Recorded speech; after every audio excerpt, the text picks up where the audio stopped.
Welcome to the No Ideas Original Podcast, episode 129. What's good, bro? How you doing? 129, son. We climbing that tree, bro. I'm good. I'm Yeah, great. I feel good. I shared with you earlier about some good news I received. 100% cancer free. All them other cysts are starting to decrease.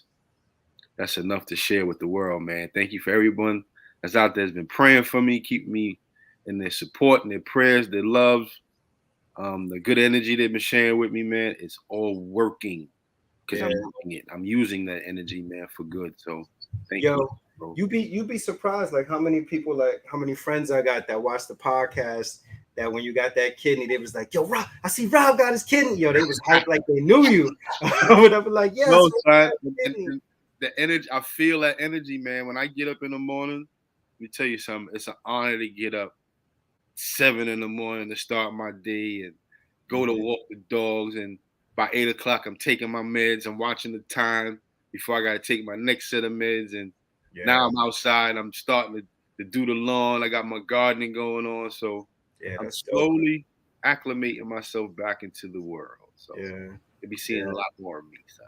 Yeah. I mean, yo, I'm sure from your first experience, you learned a lot, and now applying those things, Yeah. your new lease on life. Yeah, man. Let me tell you something, man. Messing up or losing an organ ain't fun. Give a fuck what it is. Especially when your health ain't intact, it ain't fun. But what you do, if you're paying attention, the best part is learning about yourself, learning what kidneys do, learning what the heart does. You know what I mean? And you start to tell yourself, wow, yo, I didn't know this stuff. It's a lot of shit we don't know.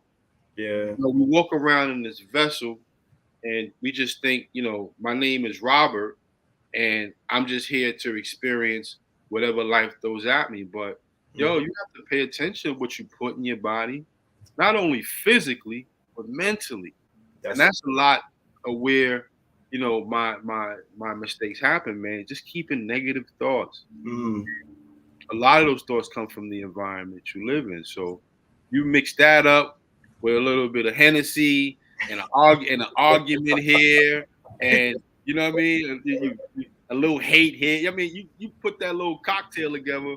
Before you know it, you got a headache you can't get rid of, heart yeah. palpitations that you know what I mean. So But yo, you know what you said though? I think that's real though. You do find out who you are when you find yourself in a circumstance like that though, because it speaks to your resilience. Imagine a lot of people would just be done. They'd be like, they would be so defeated, hmm haven't had the experience where you get the transplant and then, have health issues after that and then get a second transplant. So, like as much as you say like negative thoughts contributed to it, that's why I said you clearly learn from your experience because right. you manifested. We sat on this podcast a number of times and talked about that kidney coming. I remember I got the message from Nels or whatever. I was like, yo, we didn't spoke this into existence, boy. Yo, and I implore that every time we get on here, man, to keep good thoughts, keep your mind in a good place, because you're gonna manifest what you say, Hmm. good or bad. You're gonna manifest it. So Yo, I think we got to switch gears because as positive, upbeat, and optimistic as this discussion actually is, this whole particular episode is going to be about us talking about just the rash of shootings that we've seen recently. Most notably three that have made headlines. On the local scene in New York, you have the young lady. I guess we could start by talking about her first. The young lady, 11 years old, Kyahara Tay, that she was shot and killed by a 15-year-old that was on the back of a scooter driven by an 18-year-old. And here's something to wrap your head around. She was mistakenly shot. They wanted to shoot a 13-year-old. So just let that sink in, and think about that. A 15-year-old was attempting to shoot a 13-year-old and killed an 11-year-old. I just, my heart goes out to the parents. Like I don't in a time like this, I don't know if there's anything anybody can say to the family. I'm sure they take solace in knowing that the two young men that were responsible for it were caught. But at the end of the day, like them being caught is not going to bring their daughter back. And I think what always happens with this stuff is that there's this public outrage and looking for somebody to blame around it. Like, but like people say, well, wait, why was she outside? Where were the parents? Where were the kids that did it parents? And Right. it's a really unfortunate situation, man. And and that's easy to yell, where are the parents? Like, why can't your child be outside on her Hmm. schooling at 11 years old? That was the kind of upbringing we had. We stayed outside and we didn't worry about bullets flying left and right. And Hmm. you shouldn't have to feel as a parent that you need to keep your child captive in the house. You know what I mean? Vitamin D right now is very low in people. You know why? Because they're in the house. Playing You know, video games, probably. for one, because of the winter time and we don't get enough sunlight anyway, now, the days are longer. This is time for you to be outside and get some fresh air and enjoy Mhm. nature. And we talked about, earlier about the body. These things help us, internally. It helps our mood. It sets more serotonin and endorphins. You get a good enough sun during the day, you sleep like a baby at night. You know what I Mhm. mean? But with all that being said, this young girl loses her life because of the senseless killing or the senseless mentality of these young people, man. Here we are in a time where we have music called drill music. And I think that is a catalyst for a lot of the senseless young killing. We got babies Mhm. killing babies, literally, like 11 years old, and they're looking for a 13-year-old. Like, Yeah. what kind of beef do you have with a 13-year-old? Mhm. What is it that he has done so heinous Yeah. that you need to take his life, and then you wrongfully shoot someone else? Like, that doesn't make any sense to me, man. But let alone that happening, where, and we'll probably be saying this throughout this whole conversation, where the hell are they getting these weapons? Yeah. You know what I Well, mean? We can say, people are going to South Carolina to gun shows or Ohio to gun shows and they're bringing them, but who's giving it to them? they ordering them joints online, them ghost guns, and See, and that, assembling them. and this is the thing about gun control that needs to be changed. Now, I understand the right to bear arms, the Second Amendment. I get Mhm. all that, the militia, and it says something like to form a militia to protect the free state. What state is free? None of these states is free. And and what is a militia? A militia is an off-brand military of some guys who got together fighting for a cause.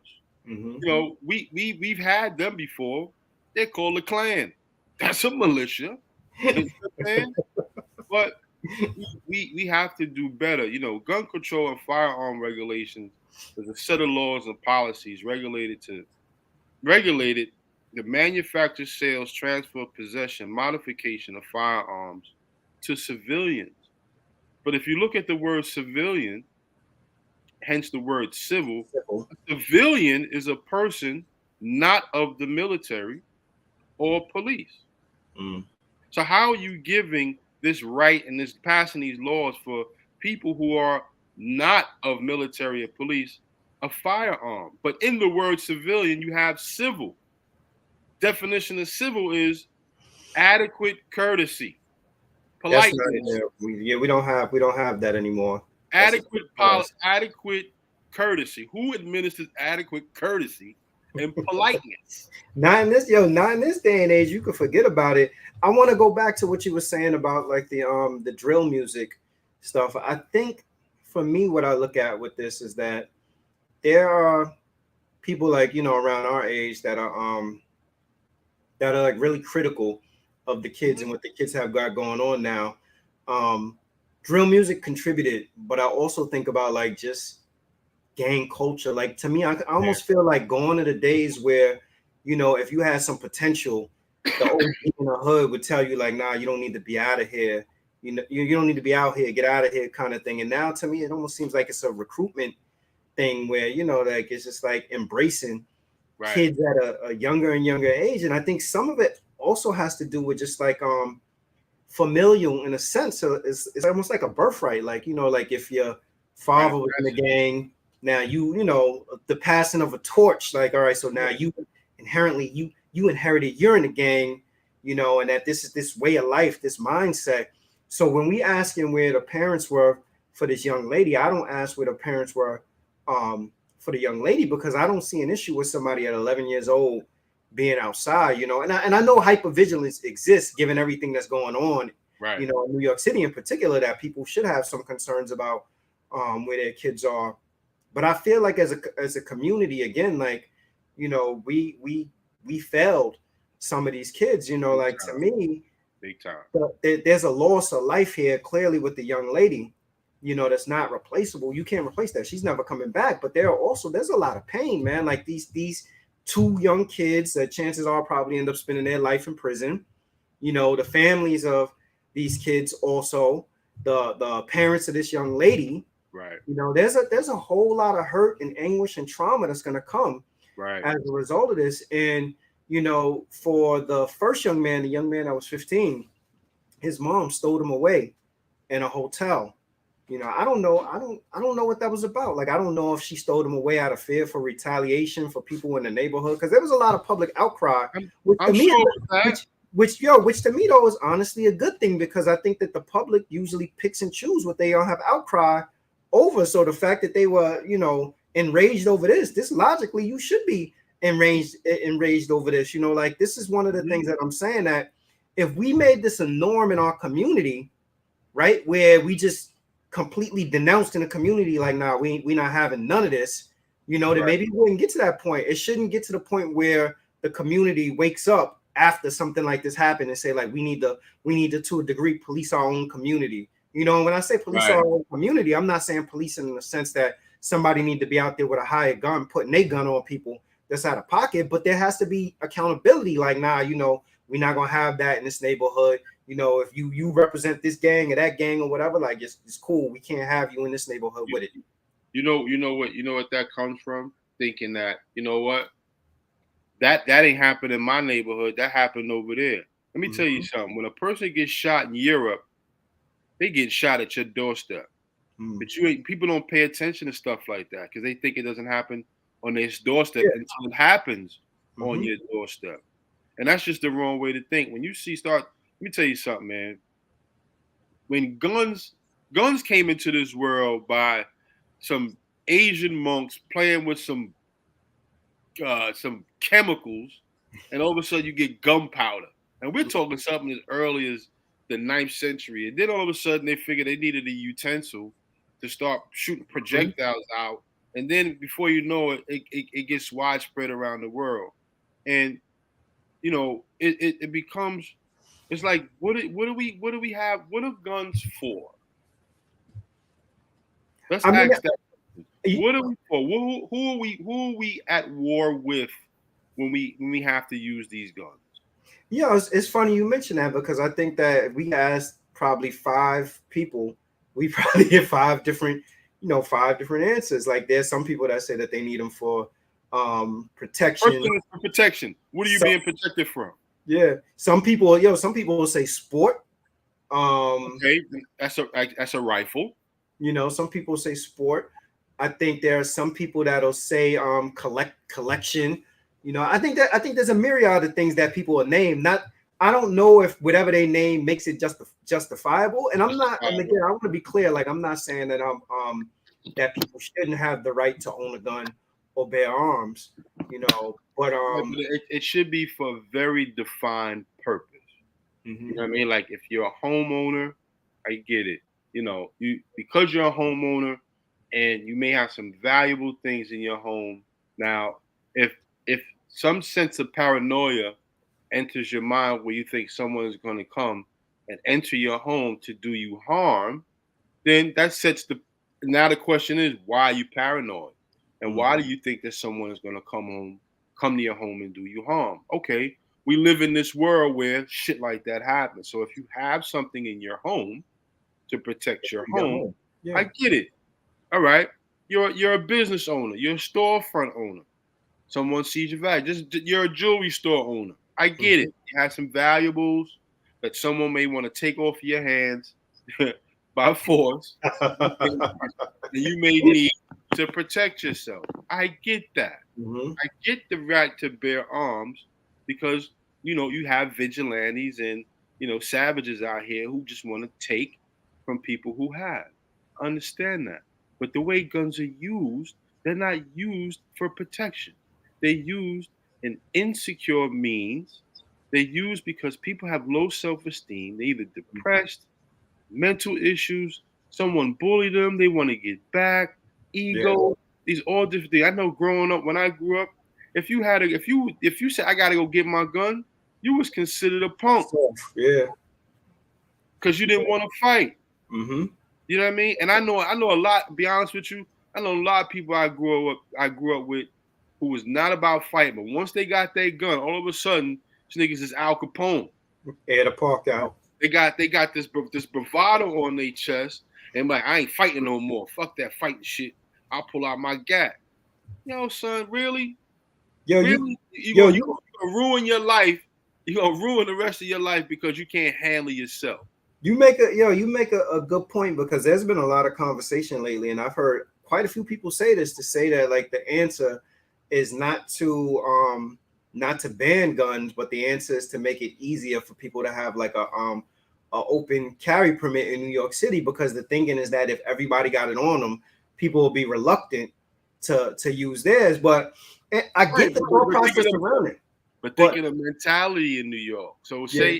say we all did, right? And carrying a weapon is like a bus pass, right?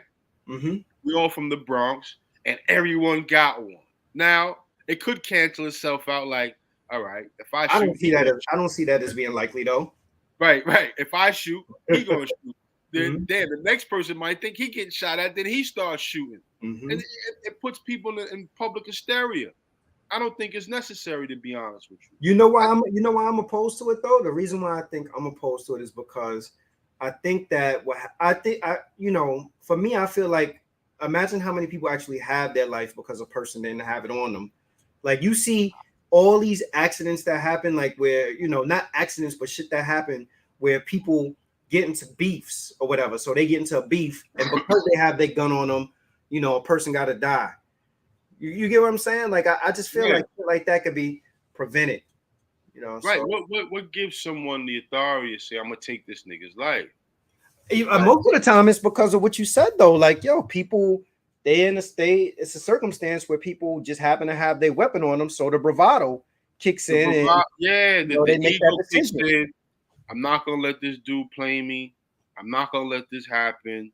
And now I gotta show him who's the boss, or I ain't no punk.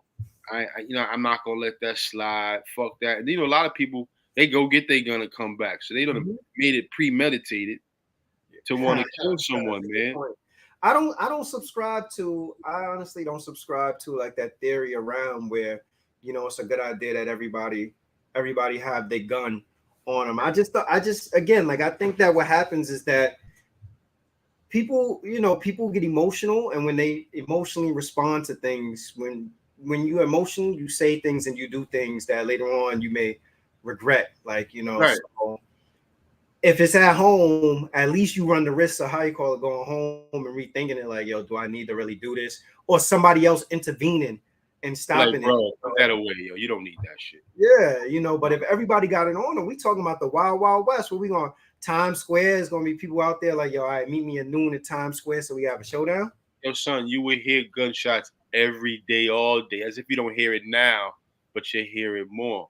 What happened to conflict resolution?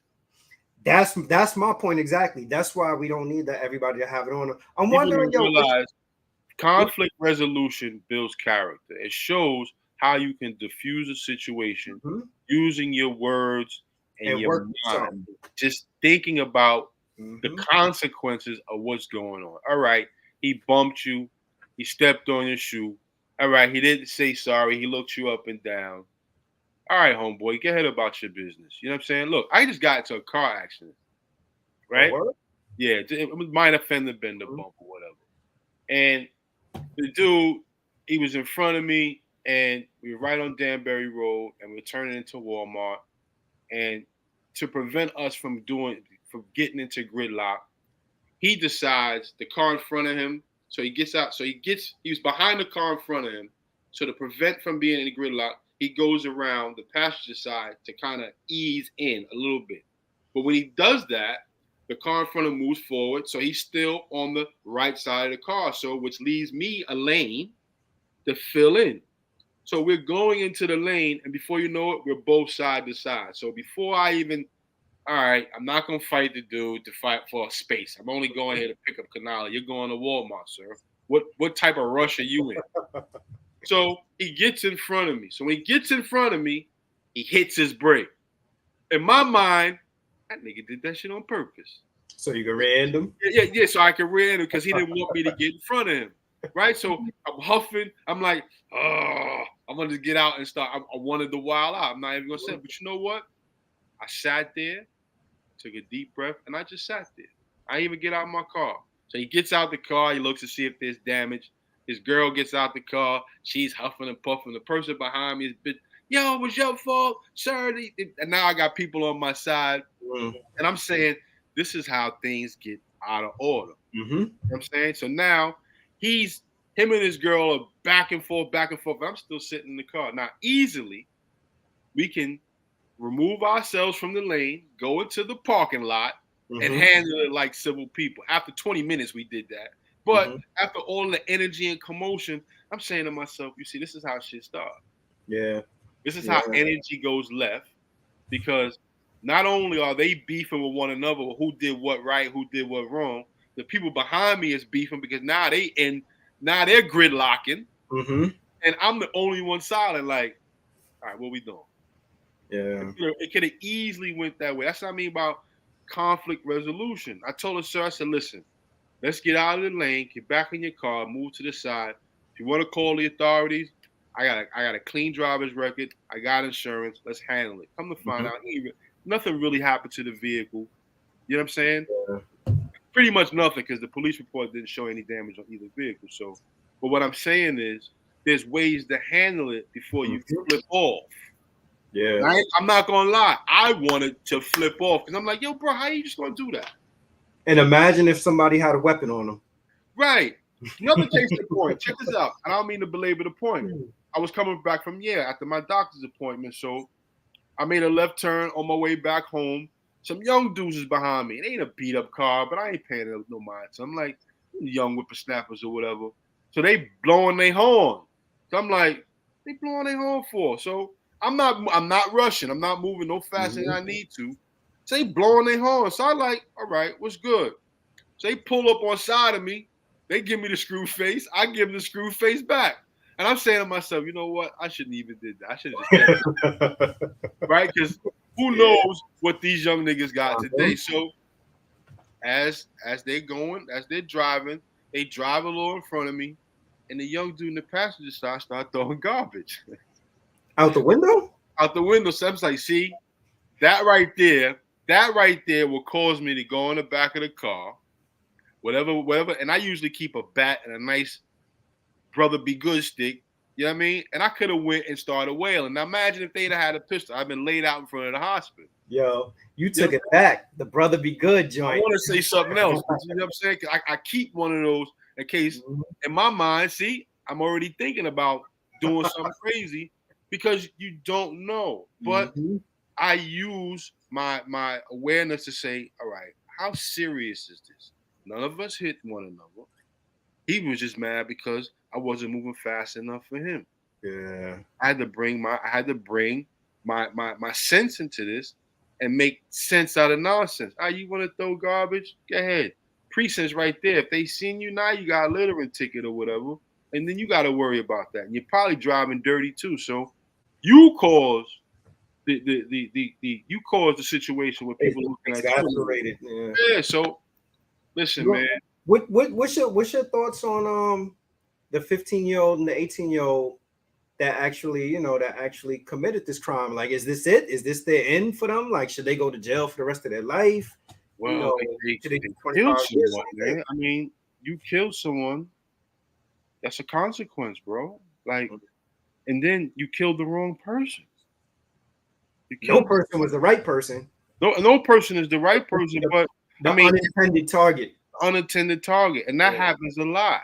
That happens more than we believe when people are just shooting in the crowd or shooting at people where you know they're looking for someone, but then someone else ends up getting hit.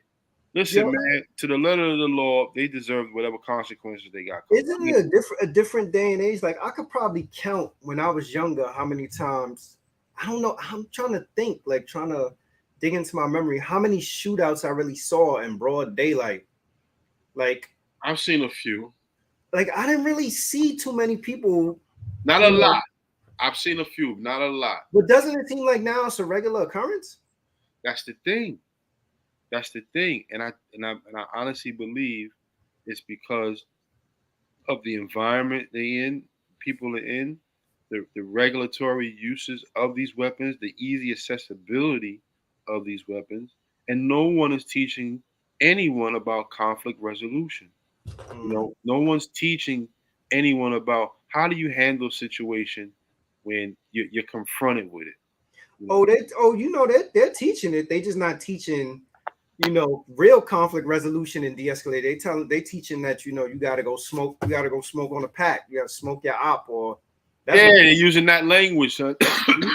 they not. Yeah, believe me, they not teaching nothing about you gotta have a meeting in the minds, or why escalate this, or but it is what it is. Again, rest in peace to Kyahara Tay, and again, my condolences to her family, man. Like, you're 11 years old, you never had the opportunity to even actualize her potential. It's a sad day. Switching gears though, man, to, Mhm. to, to this Buffalo thing. So 13 shot, 10 killed in a Buffalo supermarket shooting. The 10 people that were killed were all black people. Of course, this is a hate crime. This coward specifically singled out this neighborhood, you know, to go into, because he knew what the demographics were, that it was predominantly people of color that shopped there.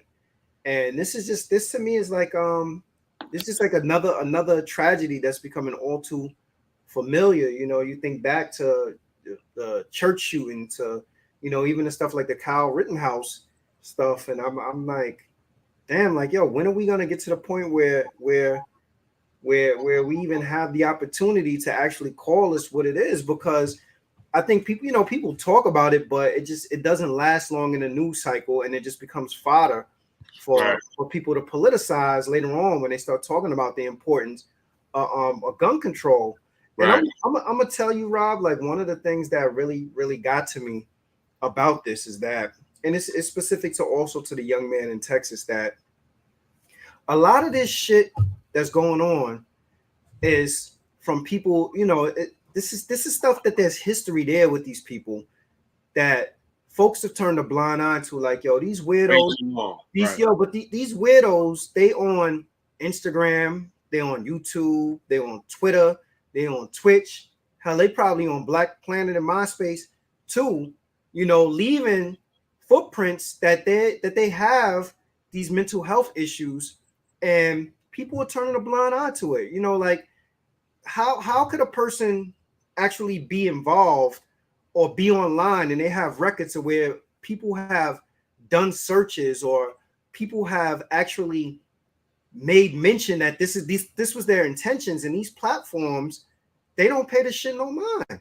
They don't. It becomes content, and then the people who consume their content, rather than being truthful with them and telling them, like, yo, you need real help, they do shit that, how you call it, that what they think is help, by supporting them around the foolishness that further embellishes these Masturbation. Right. people's ego or whatever, to the point that, yo, the shit that they saying is of value. Like, no, like, yo, if you online and you talking all this crazy shit, immediately they need to cut your Twitter off. They need to cut your Instagram off. They need to cut your YouTube off. And Twitter need to call the authorities right then and there. Exactly, because, yo, how many times after we have these senseless shootings, we turn around and we hear, like, oh, this person was online, and there's videos where this person was saying that this is what they intended to do. And I can almost guarantee you, on them damn videos, is probably God only knows how many comments, or God only knows how many people sat in the chat and condoned this shit, thinking that it was all right. Right. instead of actually getting in contact with YouTube, or maybe they did get in contact with YouTube and YouTube didn't do anything about it, or Instagram left it alone, or Snapchat left it alone. That's what gets me. We can't use words like certain words, and they'll flag us for words, but they'll allow a video like that heinous video to circulate and get 100,000 views. Yeah, because that's the shit that get views. That's the shit that get views. Here it is, right? This Buffalo dude, like within minutes, the shit was already on Wikipedia. The whole story. Like, so, all right, Wikipedia just bumped up their likes or whatever. Now everyone's going to get the information from them. But here's my thing, yo. Why is there why are you selling? And this goes back to the gun control, about sales and manufacturing. Why is there sales and the manufacturing of a war weapon? This weapon, this nigga had a Bushmaster XM15 or AR-15, whatever it is. That's a weapon that was used in the Iraqi Civil War, bro. Why is an 18-year-old having access to that? How? And then he has body armor. Where is he getting that from? Yeah, I know. Back in the days, if anybody was caught with a bulletproof vest, that was automatic Fed time.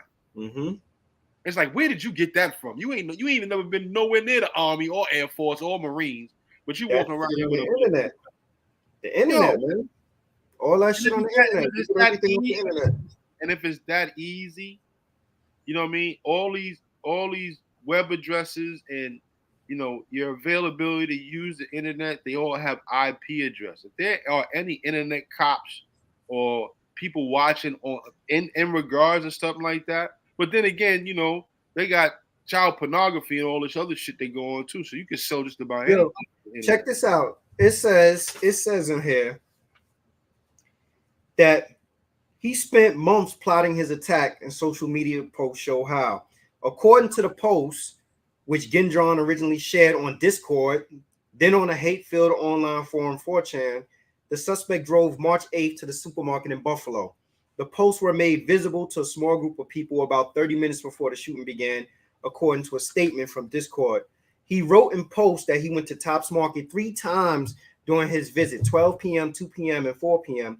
He wrote about activity inside the store each time he went, noting how many black and white people were in the market, and also drawing a map of inside the store. So all this shit is going on social media.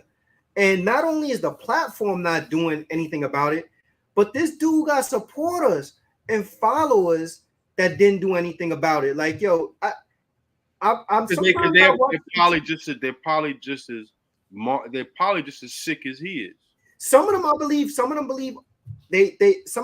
they are as sick as he is. But then I think the other part of it is that, yo, there are people that watch this stuff and they watch it as if it's a show, and they form relationships in their mind with the people who say this stuff, and they think that they're being of a support. So I wouldn't be surprised if this person's supporters or viewers that was involved with this stuff funded this shit by actually donating money. Listen, let me tell you something. Remember the movie Manchurian Candidate?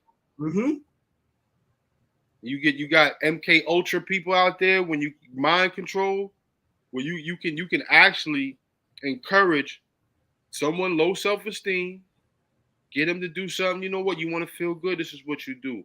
Black people want reparations. You getting reparations?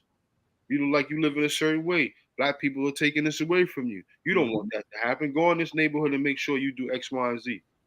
You know what I mean?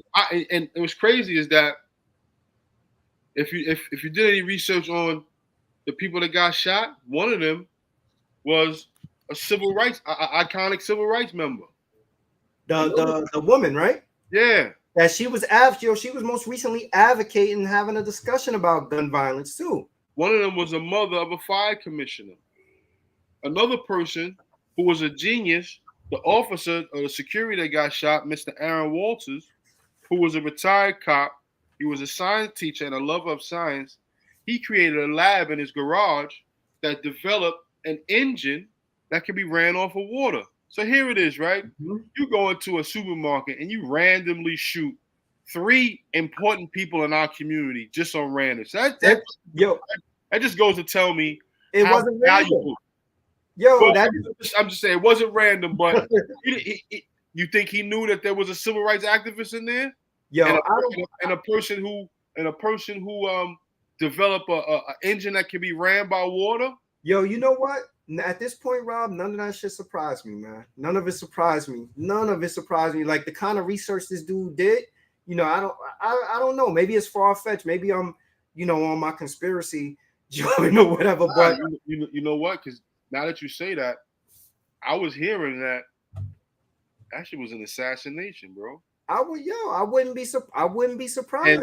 And the reason being is for this gentleman that I just spoke of, Mr. Aaron Walters, who came up with this engine that could be ran off of water fuel energy. Mm. Now you come up with an idea like that while gas prices is about to hit $7, and here you go a man that's creating an engine that could be ran off water. A man of color. A man of color. Mm-hmm. You know what I'm saying? With the most abundant resource on the planet. You know what I mean? My man told me about the movie. I don't know if you watched Jack Reacher. No, I heard of it, but I've never seen it. But the show was supposed to be about going to kill somebody, but you kill other people trying to kill this one person. Mm. So you make it look like a mass shooting when your job is to assassinate one person. You know what I mean? And then you got all these other notable people in there. You know what I mean? So maybe it was a hit. Like even the African dude, Maxwell, I forgot his last name, who was the inventor of a cable television without any wires, because he used the hydrogen in the air to create Wi-Fi. Weeks later, after he done posted that on Facebook, somebody poisoned him. Yeah. That conspiracy theory, who knows? Yeah. You know what I'm saying? But it's funny how even people that follow Dr. Sebi. I was gonna mention that too. You know about all these holistic doctors who mysteriously start losing their lives because they started to penetrate the pharmaceutical industry because they started to find out, yo, listen, man, go boil some ginger and some lemon and you can cure that. Go eat this, that, and the third, you can cure that. You don't need no pills. Somebody told me, oh, yo, Rob, you don't need to be on high blood pressure medication, bro. Mm. Change what you eat. Change your diet. Me and Janelle were just talking about, because women at a certain age, they go through menopause and they hot flash certain things. She was like, man, there's a way for women who go through their menstrual cycles who can lessen the feeling of cramps just by eliminating certain foods that they eat. Mm. But you say that to some PMS doctor who's putting ladies on pills, you know what I'm saying, to decrease the pain, the cramps and all that. He'll be looking for you like, son, don't be putting that out there. You messing up my money, son. Yo, did you know that to go back to social media joint, did you know that this dude live streamed this whole thing on Twitch? On Twitch, bro. This is what I'm talking about. This is like one of the biggest issues that I have, aside from, of course, the violence, but these platforms, this stuff, like, they see this stuff. They know that these people are troubled. They know these people are bothered. They know. You know how they know? They know because at least one person is watching and one person is flagging it, saying like, yo, this person has issues. This person has the potential to harm other people. But they turn a blind eye to it. I don't know if it's because they get so many of them, they can't investigate all of them. Right. But the people who sit in the audience and egg these people on, they're complicit. They're complicit, absolutely. Yeah, they're complicit. Like, you see and you know where this is going. Why are you not doing anything about it? And then here's the other thing about this too. Like, I think because this comes up a lot, or when people start talking about gun control, like this gun in particular was legally purchased, but a lot of these like acts of violence, when we talking about the other young lady, the 11-year-old young lady, that's an illegal gun, handgun, ghost guns and stuff like that. The issue that I think that people have around gun control, and whenever they talk about gun control, to me, that bugs me out, is they talk about gun control and they think like on a macro level, like so broad that gun control in the sense that, nobody can ever own a firearm. Like, I don't think that people realize like everything that people are talking about as it relates to gun control. I don't know if it'll be more detrimental and hurtful to a person who wants to actually be a gun consumer than it is to the actual manufacturers and the lobbyists, the NRA, the manufacturers around these weapons. They the ones who really like have the strong opposition to it. Because if you want to get a handgun and you're a sensible person and they say, well, a background check is this, you got to wait an X amount of period of time and it's that shit, you don't wait for sneakers in the mail longer than that. Thank you. How you call it, like, but if you want to put your gun on somebody, then I can see you like, yo, I need this gun ASAP. A lot of them guns before was coming into the finding their way up north, also from like gun shows down south, from them gun shows down south. And to me, I don't see an issue with them having legislation where it says like, all right, these are the certain parameters that got to be put in place. Yes, and getting the file. But the one thing that I do think that they definitely have to address, and I don't know why the conservative politicians mostly get the backlash for it. Not saying that Democrats aren't in the pockets of these but industry Republicans are the ones who that are very. But yo, here's where I'm going with this. Like, to me, I think that they have to, whenever you see these mass shootings, is always done with AR-15, these automatic rifle weapons or whatever. And I think that that's where they got to come down in the regulation. Right. Because why, like you said, yo, people are using this in war. Why would a person who's saying that they hunting, what the hell? What kind of sport you get out of hunting? What are you hunting? A cheetah? What are you hunting? A lion? You're not hunting. You're not. You're hunting people. So you're hunting people and pretty much saying they can't get away from me with this. Versus now, if an 18-year-old was going to buy a 22, a 38, you're buying a semi-automatic weapon that has 5 to 6 cartridges, 30 rounds a clip. Who are you hunting, bro? Like, this is my thing. You can be 18 and walk in Walmart or any other place and get a gun legally if you have the money, but you can't buy beer at 18. You can't buy a can of Budweiser at 18. Why? Right? We know why. Because they're mentally not right to start their lives drinking, because it's going to alter their thoughts and turn them somewhere else. But you hand them a semi-automatic war weapon and pat them on the butt, say, all right, kid, see you tomorrow. Here's your receipt. That makes no sense. And that's what the firearm regulations is for. It's laws and policies to regulate the manufacture and sales. Why are we manufacturing war weapons in a society or civilization such as America where we don't have no Russians are coming here to start no beef? There's no other country stepping in here. The only adversaries we have are the domestic terrorists, which are our own citizens.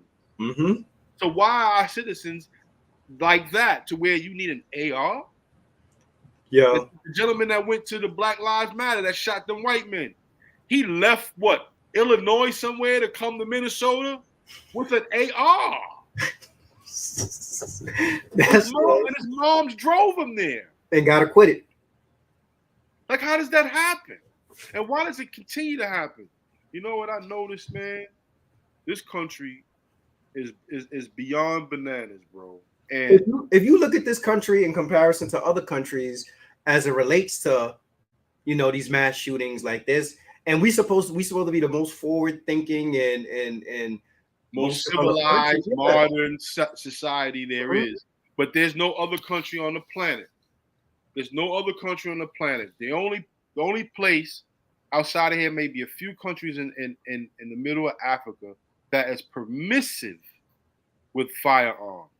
3/4 of the planet are restrictive. All of Asia and Russia can't have none. Australia can't have none. Canada, Mexico can't have none. They don't go through mass shootings, bro. Since Sandy Hook, right? Which is in our back door. Yep. It's already been 3,500 mass shootings, and that's less than 10 years. 3,500. Why? Yeah. And what, NRA don't see that? Republicans don't see that? Yeah. Oh, and the NRA, they see it. Believe me, they see it, but they thinking about the coin, how it impacts the the bottom line. Like, yo, the NRA lobbyists are like probably the most powerful. Since 2013, almost 17,000 gun violent deaths have occurred. 7,500 of them were homicides.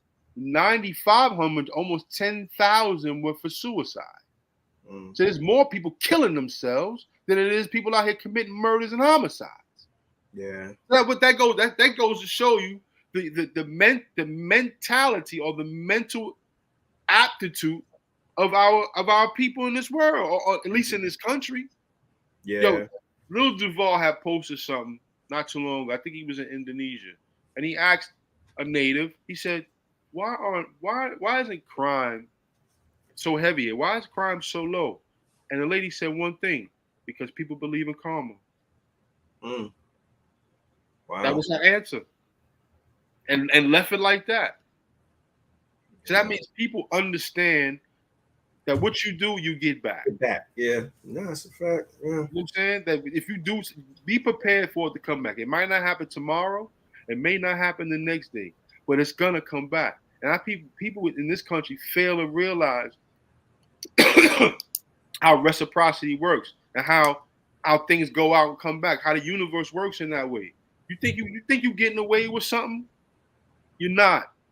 Even if you get caught now, you're gonna get caught later. At some point, you might get caught when you least expect it, and it might be your life that you may have to pay with that. Especially if you took another life. For now. Man, you mentioned Sandy Hook. That's a good segue to talk about 21 people dead.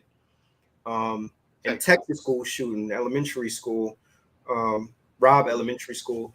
And yo, as soon as I saw it, it immediately made me think about Sandy Hook. Like you said, Sandy Hook is in our backyard, and I remember the day when Sandy Hook happened, where I was at. I was away at a conference in Albany, at SUNY Albany, and I was doing a presentation in regards to foster care, and it just so happened that the conference was on break, and we were sitting in the lunchroom. Everybody's eating lunch, and they got TVs placed around. I remember looking up at the TV. And like it just seemed like it got quiet. Everybody looking at the TV, and it was the Sandy Hook stuff. And then first thing that popped on, I'm like, yo, damn, like yo, that's right up the street from from right up the street from where I live. Yeah. And this kind of gave me like the same vibe, even though it's it's hundreds of miles away from me. But not to cut your wisdom, but that's my point. When people think that it happens all the way out there, it doesn't affect you at your same doorstep. It does, bro. Yeah, you gotta realize that, man. It's so sad, because again, like you see these 10-year-olds losing their life. And then I saw today that the husband of one of the teachers that was killed, I don't know if you saw this, passed away from a heart attack. I can't bring myself. You can't wrap your mind around this happening in an elementary school. You talk about second, third, and fourth graders. But yo, here's the other thing though, Rob. This is the standard defense when people do this shit is that they were bullied. It automatically go to mental illness, but clearly you mentally ill if you're gonna go in and commit mass murder and homicides. But and text about it before you do it. But 10-year-olds, 18-year-old, and the response is that he was bullied. He shot his grandmom in the face too. So again, this goes to and text after he did. I just shot my grandmother. This speaks to what I was saying though. Like there's a lot of seeing something and not saying nothing that's going on, because you can't tell me that today was the day this dude woke up and he realized, yo, I've been bullied, so let me go out and take these people's life. Like this is something that his parents, his grandparents, whoever was in his life sat idle and knew this young man had these issues and knew that he had the potential to do something like this. Now I saw something where I think I feel like the grandfather may have said something like he didn't know, or he didn't have a sense of something. He said, I've taken him to work with me, and but you know when something is off, Rob. You be around your own children. You know when they don't want to speak and something is on their mind. You may not want to press them because it might push them further. But if it is that you pick up on something, you got to have the mental wherewithal to be like, let me pay attention to their actions and what they're doing. And according to his text, his grandmother was She was on the phone with AT&T or something with the cell phone, and he was mad with his grandmother. I don't know if she was taking the phone from him or cutting the line, whatever have you. He got upset at that and went and shot her. And the moment he shot her, he went and texted a young lady he was on social media with. I just shot my grandmother in the head. Now I'm about to go to elementary school. Now, why would you want to go to elementary school to go do something like that and maim 18 and 19 children who have no idea anything about this? You know what I mean? Here it is. We live in a country where they're preying on our elderly and they're preying on our young. That our elderly's hold the wisdom for us to continue forward and to give to our babies who are our future. So you're just decimating our life cycle of keeping things somewhat together. Now, elderly, they probably got some. You think the pandemic was giving people anxiety? People ain't gonna want to go to no store. These kids ain't gonna want and this was a small school, like 500 students. These kids want to go back to school at second grade, third grade, fourth grade. They're not gonna want to enter no building anymore. Yeah, I look at this also, and I hear like the stuff about the putting armed guards in the school and stuff like that. I'm not opposed to it. You know why I'm not opposed to it? I'm not opposed to it now because I'm not opposed to it because I remember the backlash that they received when they first put metal detectors in school. Right? When people, what the kids need metal detectors and this, that. And I think about like, when I was in high school. I remember when Evander first got them shit. But can you imagine how many people didn't get cut across their face or shot or attacked or whatever it is because of those metal detectors? Or beat with brass knuckles or whatever it is. So, it was startling. And you know why people are reluctant to do it? Because of the optics. Nobody wants, especially we talking about America, nobody wants putting a limelight of like, damn, like, your school system is that unsafe that you got to have an armed guard outside of school for kids that attend school. But the reality of it is like, this is what we come to. It really makes me think about like, when I go down to Mexico, it's a regular occurrence in Mexico to walk around the street and see police officers walking around with machine guns. With military arm, yeah. Yeah, with machine guns. So now here we are, a country that at one point we frowned upon everything that was going on in Mexico. But maybe we can adopt some of their practices to keep our kids safe in school. Like, I'm fortunate that my kids aren't school age at this point, but I'd be shook. And you know why I would be shook? I would be shook because a lot of this shit happens in suburbia. A lot of it happens in suburbia, not in the inner city. I'm trying to think, when the last time you've seen or heard about somebody in the inner city going in there with a automatic rifle and shooting people up? Not even close. Not even close. It might have a singular incident. That's it. No one's going on a spree and shooting up a classroom, a lunchroom, a gymnasium. It's not happening. It doesn't happen. But in suburbia, it seems to be quite common. Because suburbia gives you the idea of being relaxed, very tranquil. You don't expect that to happen. I mean, this gentleman walked through an open door on the side and was able to get into school.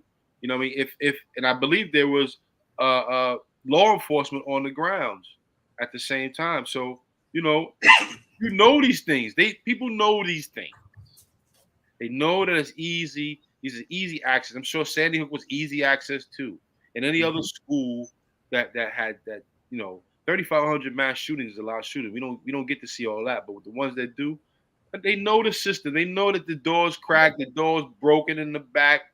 Chicks, that's where all the shit happens, in the back of the school. You slide through the back, and that stuff happens, man. And I just think it's cowardice for that to happen, man. And it's sad, man. Here we got the Asian hate crime bill. Jews got a crime bill. Yeah. You know what I mean? The LGBT even got one. So I guess if you're black and you're in the LGBT, you're safe. But if you're not in there, you ain't safe. You know what I mean? I mean, you passing all these bills to protect certain people.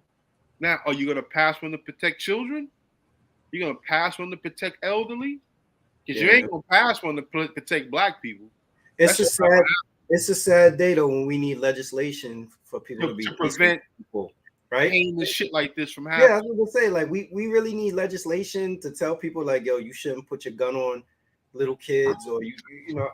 I'm just I even like this the stuff with like Sandy Hook, man. Like, I was reading the other day with the Sandy Hook stuff that Alex Jones. I don't know if you're familiar with Alex Jones, but Yeah. Alex Jones for years was running around saying that Sandy Hook was a conspiracy and it was this big hoax, and they ended up suing the hell out of him. They sued him, and then he tried to file bankruptcy. But I don't know if it was yesterday or the day before yesterday that they ruled in favor the people from Sandy Hook that he can't use bankruptcy to to hide his assets. Like, yo, you gotta pay. A lot of people lost their life, So I wanna say this though. Like, I think that anytime we have this kind of stuff, it always sparks this dialogue and this conversation, and then we find ourselves where we have dialogue and we have conversation. We have dialogue and conversation and more dialogue and conversation, but it never gets to the action phase. It's just a bunch of people beating their hands on the table, outrage. That how you call it? It never gets past people beating their hands on the table, outrage, because it's been such a disturbing event that occurred. But at some point, like, we have to figure out, okay, how do we move out of this conversation piece, because that's what it is, a conversation piece that gets politicized, bro, and go to the action phase. Like, what are we really gonna do about this? And this is the point I'm about to make. We have pray for Greece, pray for France, pray for the families of. But Christians always say prayer without action is a dead prayer. Mm-hmm. So what you gonna pray? Like, I made sure I didn't repost anything. I wasn't putting no rest in peace, anything like that, because I know what that does for people to continuously see it. It was difficult trying, putting little notes and little tidbits of things we can talk about together. Because here and I'm running back in my mind, this dude he just annihilated 19 children, bro. 19 children. I communicate and I'm around a lot of times 10, 11, 12-year-olds who just want to live life, who just want to play ball, or just their imagination is so vivid and vibrant. You just want to add to it and make sure that you do the right thing. This is going to happen. You want to keep encouraging them, and you go out there and you maim these children, bro. That just tears me up. But I say all that to say, along with prayer is action. Like, what are we going to do to set up to protect these individuals, these babies? Prayer alone ain't gonna do it. Jesus, telling you, people talking about the blood of Jesus. Well, Jesus died at 33. What saved him? Who was he praying to? He died early too. So you need more than prayer. You need action. And it may not be legislation. They just need something in place where this doesn't happen to children, doesn't happen to elderly, it doesn't happen to the defenseless. These are people who are not walking around and have the ability to have a firearm. They can't. Old people are not doing that. I mean, some old people walking around with that clip on them, but most of them aren't. I know a couple old ladies got a little 22 in their purse. And my aunt, rest in peace to her, my aunt Evelyn, she walked around with her 32. She lived on Fish Avenue. And she had to. She lived on Fish Avenue, son. She had her little joint and her joint, you know what I mean? And she's like, I ain't got no problem popping somebody in the ass. Yeah. But, you got people who don't believe in violence, who don't live a life like that, who don't even think like that, let alone a child worrying about when they go to school, somebody gonna come in the back door and off the class. Well, here's the thing to consider. A number of things. One, we talk about, we're saying like the dialogue and everything. That now, if there wasn't already dialogue, there has to be additional dialogue with kids that are school age around this stuff. And I know they do like school shooter trainings and drills and stuff. There has to be dialogue around that for the kids. But again, the reason why it never gets to the action phase is the same reason why when you start thinking about like the tobacco industry, pharmaceutical industry, NRA, these are the people that they make. There's a lot of money. There's a lot of money being made through pharmaceutical how you call it, alcohol and tobacco, and through firearms. And because so much money is generated from that, and they have such a stronghold Right. and power, Right. at the from the executive to the judicial to the legislative level, it makes it really difficult for politicians to openly go against them. Now you have some politicians that'll speak out about it, and clearly they're passionate about it and they really believe that legislation needs to be in place. But then you have other people that are complicit. Like, there's I think an NRA rally they said this week that Ted Cruz is supposed to speak at, and I think Governor Abbott is supposed to be at also, having conversations like at a time like this. Just the mere idea of kids getting murdered, mass shooting in your state, and you would actually go to this conference. It shows to me how powerful NRA is. Ted Cruz believes like ain't nothing gonna happen. It's nothing you can do to stop it. Well, in his mind, he's like, this is gonna happen again. Well, here's the defense that a lot of people use, and I get it, but a lot of people say, well, guns don't kill people. People kill people. A lot of people say that, and that's why I said, like, my thing around gun regulation is I don't think gun regulation has to be this broad thing like that. You can never own a firearm. Nobody should have it. I don't believe that way. But what I do believe is that, maybe there needs to be increased background checks. Maybe there needs to be, increased psychological checks to make sure that people how about increase the age limit? And here's another thing. How about we figure out a way that AR-15s are not manufactured in the country, or AR-15s are not distributed, because an AR-15 seems to be the weapon of choice for mass shootings. And that's because, and now that you mention it, that's because, they're so readily available. If you're a former police or military or veteran, you can go buy 30 of them shits. And those are probably the ones that's selling them online. You know what I'm saying? Because they if you ask me, they're the only ones that can get access to it. I don't see, in my mind, I can't imagine an 18-year-old still got pimples on his face, can walk into a gun shop and say, let me get that Bushmaster XM15 right there. And he's like, yes, sir. How old are you? 18? Sure. Here you go. You want some bullets to go with that? You need some extra cartridges? Here you go. I can't wrap my mind around somebody 15 years old going online and going to I'm gonna go order me a gun online. It's like, damn, like, yo, this is the world we live in, though, man. The world we live in, man. And it's the accessibility. You shouldn't make it so accessible. Not to say that there's a lot of people like, man, I ain't giving up my gun. But the question is, what are you doing with your gun now that you have it? Mm-hmm. Is it sitting locked up in the case in the house, waiting for the opportunity to use it? Mm-hmm. You know what I mean? What are you doing? What are those who have their guns? What are you doing with them now that you have them? Yeah. Is it just sitting in your cabinet, waiting for an opportunity, somebody to rob your house?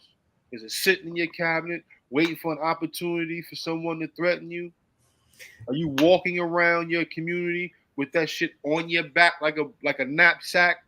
Well, you go down south, though, a lot of them southern states, like the guns. Florida is totally open carry. I remember going to Florida, and I was at 7-Eleven, and dude was just, and I was like, that's new. Or in Alabama, you see people with their shotgun mounted on the back of the windshield. I can put my man on blast, but he's in North Carolina. He was selling clothes out of his car. He had his shit on the dashboard. He said, "That's how we do here in North Carolina, bro." Yeah, had his shit right on the dash. But Rob, that's what also makes it difficult for them to put legislation and stuff like that in place, because it's just America is synonymous with guns, and people aren't going to give up their guns. And honestly, I don't, like I said, I don't know. I'm not saying that people should not have the right to bear arms. I'm not saying that. But there needs to be another mechanism in place to ensure that there's some more responsibility with it. And then one can make the argument also that illegal guns is responsible for a lot of the killing also. Then if that's the case, then we got to figure out how do we crack down on the people that's illegally selling these handguns. Like, yo, go on the web the same way you set up stings for for underage porn, set up stings to find out who's selling handguns to kids on the internet. Out there, catch some of these gun sellers. They're out there. They just wait. They just want to make sure that the Cash App come through. That's all. So any closing words on this before we wrap this episode up? Man, this, it's sad that that we have to have more dialogue about this. Mm-hmm. The senseless losing of lives has to stop. But we can't just pray about it, because prayer without action, and we can't just wait for legislation too, man. Mm-hmm. We have to, unfortunately, we have to do something. Something needs to be done. Some action needs to take place. We have to protect our children a lot better. Unfortunately, we live in a world such as it is, where you may have to educate your second grader, third grader, fourth grader about the world before they even get a chance to even see the world. Mm-hmm. You may have to, educate grandma a little bit too, but grandma's gonna take it like, I ain't going outside no more. Yeah. I can't even go to the market and buy my milk without losing my life. I've made it to 70 years old. I ain't looking to go out like that. Mm-hmm. You know what I mean? So that's gonna have to take another measure of security and development to secure our elderly too, man. All I can say is, man, if you're a gun owner, God bless you, yo. You have it. I'm sure you have it for a reason. You don't have it to flaunt. You don't have it to go do nothing stupid with it. You have it purely for your protection. That's great. But gun owners should be the first ones to step up and make themselves available in any way, shape, or form to make sure things like this do not happen. Whether you know a gun owner, make sure, talk to them. Are you selling to young kids? People just got to be more vigilant and open-minded with who they speak to and talk to, so this stuff can stop happening, man. Like I said, there are no Bushmaster manufacturers in the 5 boroughs. There are no Smith and Wesson shops in the 5 boroughs. But these guns are getting here somewhere. You know what I'm saying? Yeah. That has to stop. You know what I mean? And if you need to get the internet police involved and create a sting, so whatever's happening in these inner cities can stop happening. Mm-hmm. That has to happen ASAP, bro. Yeah. Yo, my condolences though to everybody that that lost somebody in Buffalo. Even in California, an Asian church got shut up in California. Yeah. For the young lady in New York, the 11-year-old young lady. I think for the inner city in particular, I think that we got to start with, like, their community leaders. I think we need the community leaders to be involved, but I think we also need self-accountability, where the people who live in these neighborhoods actually step up, right? And they begin to demand more from the neighborhood, and the people who can't comply with what the norms of the neighborhood is, then those are the people that they have to figure out, like, how do we as a collective turn against them? Like, yo, what it makes me think of? Remember, like, back in the early 90s, they would make like a lot of those cheesy movies where there will always be like one sinister bad guy in the neighborhood selling crack, and then finally everybody in the neighborhood get together and go outside and be like, you ain't selling crack. You ain't selling crack. And the last scene is him getting chased off a baseball bat or whatever. Like, we laugh and joke about it, but that's what we need. We need people to band together under the common goal of saying, like, yo, we want our neighborhood to be safe, and part of the neighborhood being safe is that all of us have to have a vested interest in the safety of the neighborhood. Like, for us growing up, it was a norm that you high call it, like, yo, you don't disrespect the old ladies, or you don't do this in front of that person, whatever it is. And I think that we have to figure out how do we get back to that, in particular in the inner city. On a national level, though, I believe that it's going to involve some type of legislation, some level of awareness for school personnel and for students. And I also think that on a national level, we're gonna have to really do like a deep soul search, and make the determination of, as much as America, we love our guns. Like what do we love our guns at? What cost? Like, are we willing? Right. Are we willing to actually live with? Okay, we love our guns, but it's going to take a little bit longer to get our guns, or certain guns we may no longer be able to get our hands on. Maybe an AR-15 now becomes a true collector's item that's so rare that rarely can people get their hands on Their one. hands on it to use it. Mm-hmm. Because ain't nobody shooting cans and bottles with an AR-15. If you are, you're not missing. Sure enough, not missing. If If you are, you don't need to be shooting. Yo, but thank you everybody for tuning in to the No Ideas Original Podcast. We'll catch y'all next week. Peace, everybody. Peace.